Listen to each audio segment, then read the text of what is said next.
Alright, what's up guys? Today we're going to be heading to Florida Cycle Park. As you probably guessed by the title of this video, we're going to be riding the new 2019 KX450.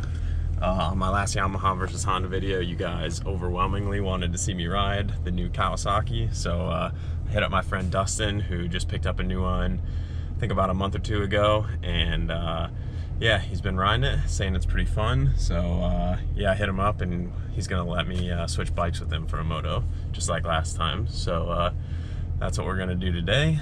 And yeah, hope you guys enjoy.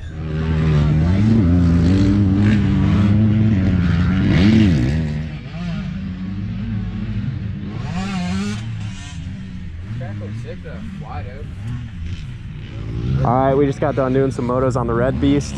We're gonna take out the green one for a spin. See how she is. Ooh, dude, that clutch is so nice.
It's not bad, actually.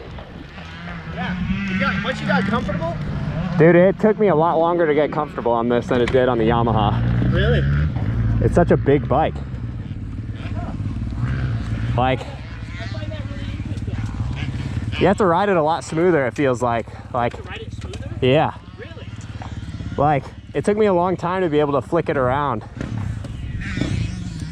And I think the tall bars are kind of a little weird. You think they are tall? Dude, it's fast though. The motor is strong. I got it. It's really linear is what I like about it. Yeah. It's not like it's very abrupt. It's got good torque. It's not like the most up high, but it's got really good torque. It's pretty fun though. The first like 2 laps I was like, nah, this is sketchy. But then once I got comfortable on it, it was fun. All right guys, so we just got back to the apartment, got the bike all washed up and everything, and yeah, I'm just gonna talk about the 2 bikes, compare them to each other, and just tell you what I think about it.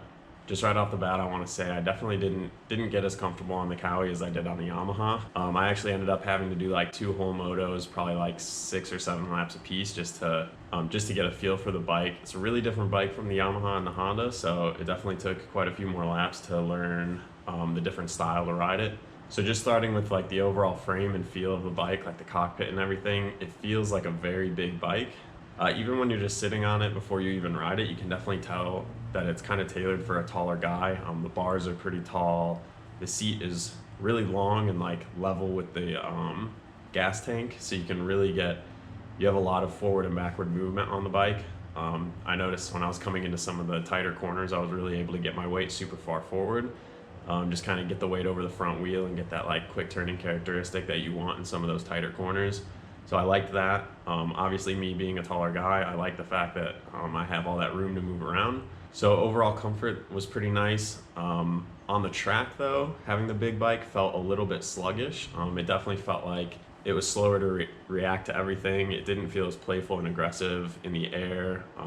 The long feeling of it kind of gave it a feel where like if you started to swap a little bit, even if the swap was the same as on the Honda, it just felt like the rear end was really going far side to side because it feels like it's just a very long bike. The seat to foot peg height is pretty much the same as the Honda. It didn't feel scrunched like it was on the Yamaha, so I really liked that. I was able to grip the bike just fine with my knees and everything. So yeah, definitely tailored for a bigger rider, taller rider. So I got on with that pretty good. The only thing I didn't like, and it was pretty minor, is that on the left side of the handlebar, the kill switch and the hole shot button, like the traction control, are 2 separate switches, and they're both have a pretty wide like clamp. So there's not a lot of room to move the clutch lever around to get it where you want it. I like to have my clutch lever really far in towards the center of the bar so that I can get really good leverage on the clutch, just to make the pull easier. The way the Kawasaki is, the cables weren't long enough to orient it in a way that let you really grip the meat of the clutch lever. So I found myself kind of grabbing the clutch lever really far into the pivot point, which doesn't give you a lot of leverage over it.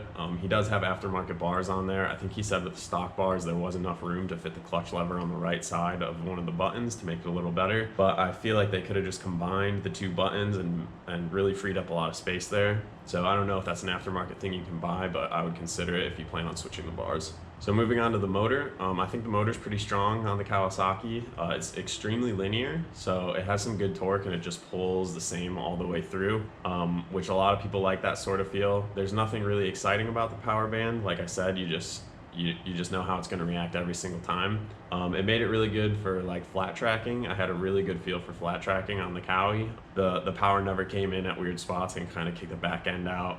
And I think the rear end was pretty soft too, which really made it track good coming out of corners. On the flip side though, I think for a more aggressive rider, the power band is kind of a little bit boring. There's nothing really exciting about it like on the Honda or Yamaha, where on the Honda it hits hard down low, but then it really comes alive on top, which is what I like. I think the motor was really comparable to the Yamaha. It might even have just a little bit more grunt than the Yamaha did. Obviously I rode them on 2 different tracks, so it was hard to tell there, but yeah, overall I think the motor is really good. It's a really smooth motor, so if you have a smooth style, I think this motor will really suit you. Definitely still not as strong as the Honda.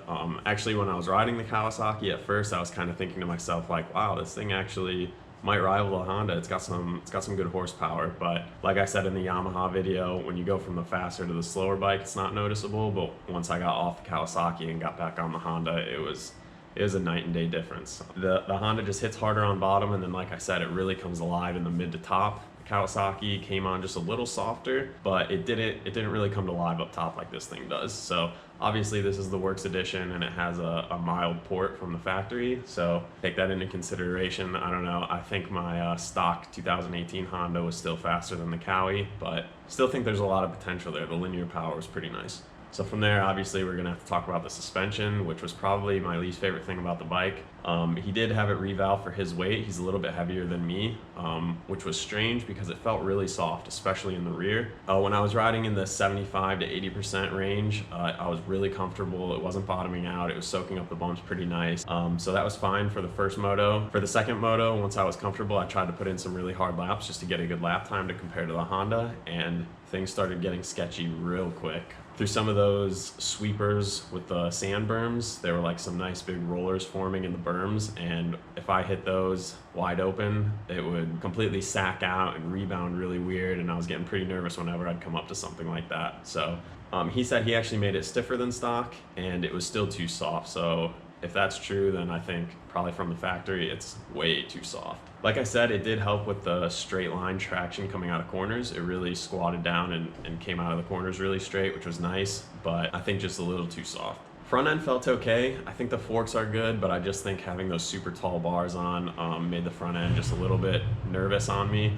I know I've been complaining about the nervousness on this front end, and the Kawasaki was much worse. And I'm gonna contribute that to just the tall bars. I don't think the forks are to blame for that. So definitely not gonna put too much stock in that right now, but something to note. Like I said, he did have aftermarket bars on that are a little bit taller than the stock ones, but I know even the stock ones are pretty tall. I'm not necessarily a fan of tall bars, so if you get it and you're getting some front end twitchiness, maybe that's something to look into. So as soon as we got off each other's bikes, Dustin and I both said the same thing, that the Honda feels like it's way more of a race bike.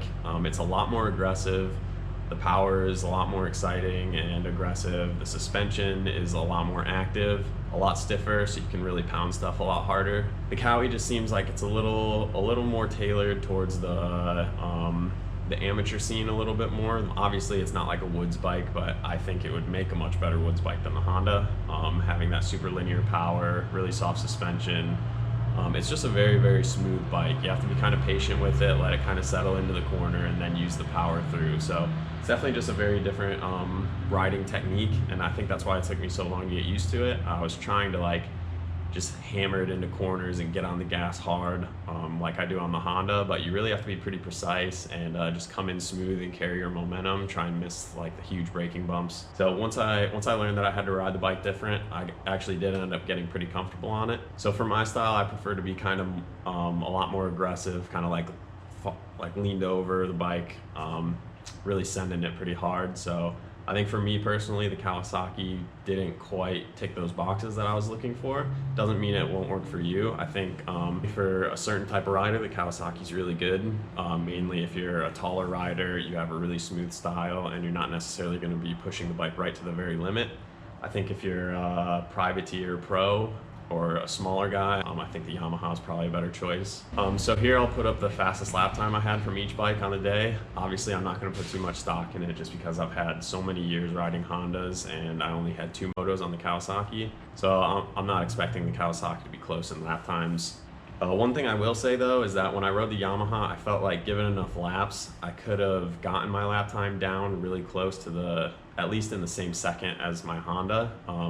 For the Kawasaki, I didn't really feel that way. I felt like I was pretty much at the limit that I was gonna get out of it without doing any bike changes. At least for my particular riding style, I don't think the Kawasaki would have gotten as good a results as the Honda. Like I said though, it's different for everyone. Dustin was kind of torn between the two. He's more of a smooth rider. He's still really quick, but not quite at a pro level. So he found that the smoothness of his bike didn't wear him out as much. It was just a lot smoother of a ride. And I agreed with him. Like I said, when I was going at that 75% range, it felt great. It was just when I really tried to push it that extra little bit and get it on the edge that I was really getting pretty twitchy on it. So yeah, if you're really gonna be pushing the bike to its limit, I think there are better options. But I think if you're more of just a cruiser or you just have a really smooth style, I think it's a pretty good bike. So yeah, those are my thoughts on it. As always, if there's anything else you guys want to pick my brain about that maybe I didn't mention, just drop a comment. I always read through them, try and answer as many people as I can, especially if you have a legit question. So definitely drop them down there, and yeah, I'll get back to you on it, and hopefully we'll do some more comparisons coming up here. And we're gonna be having some really cool content coming up soon for you guys. I think you guys are really gonna like it. We've got possibly a project bike coming and a really cool video coming out this weekend. So stay tuned for that. I think you guys are really gonna like it. And yeah, just huge thank you for all the support. You guys have been absolutely killing it. Like I said, it's really motivates me to keep going and getting videos out. So anyways, thanks for watching, guys. We'll catch you next time. See ya.